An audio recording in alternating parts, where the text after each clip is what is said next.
He is more than you could ever need. He's more than the eye could see. I don't deserve His love, but He's always been there for me. You see, Jesus met me when I was at my lowest. And if you don't know Jesus, know this. He is the greatest example of generosity this world of greed has ever seen.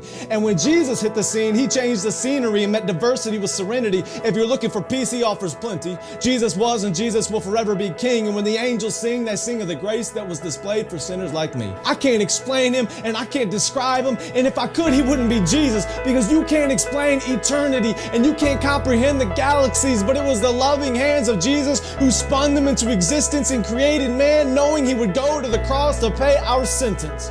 There was a certificate of judgment with a period after the sentence, and we were sentenced to death long before He said it is finished. He is a father to the orphan, a shelter for the homeless, a hiding place for the abused, and an anchor for our storms. He stormed the gates of hell and came out on top, and the power of His gospel cannot be stopped, even when the world tries. And they try a lot. He traded places with Barabbas and became the catalyst of missions across the world, covering every portion of the atlas. If you're in need of rest, I know of a mattress. If you don't know Jesus, your future is tragic, but He gladly embraced tragedy so we could live in His presence of majesty. His presence is presence, and it's His presence that presents preciousness to a world of peasants. He is far from pretentious, but still loves those who are. He is the light of the world and hung the stars. He brings the dead to life and delivers life to the dead. He took a crown of thorns on His head so we could put crowns at His feet, and I can't wait until I get to kiss His feet that were nailed to a cross for me and for you and for every person around the world. He loves the world, and I love His word, because the word became flesh, and in His flesh He demonstrated the word to the world. He is an example to every boy and every girl. He is a lover of black people. He is a lover of white people. He is a lover of the unchurched and the assembly under the steeple. He doesn't see the believers' failures, but still takes time to celebrate their faithfulness. It's the power of the Spirit that enables us and gives us boldness when the world labels us. And if you want to label me, please call me a Jesus freak. And if that freaks you out, good.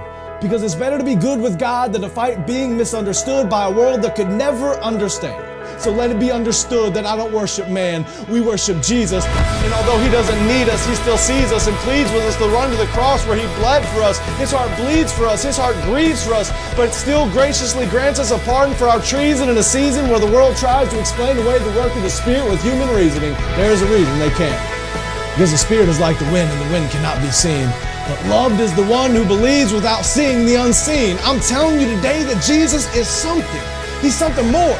He's something great. And if you want to know Him, you don't have to wait. He stands at the narrow path with a key to the gate, and you only have to reach out and embrace His grace. I don't care who's president.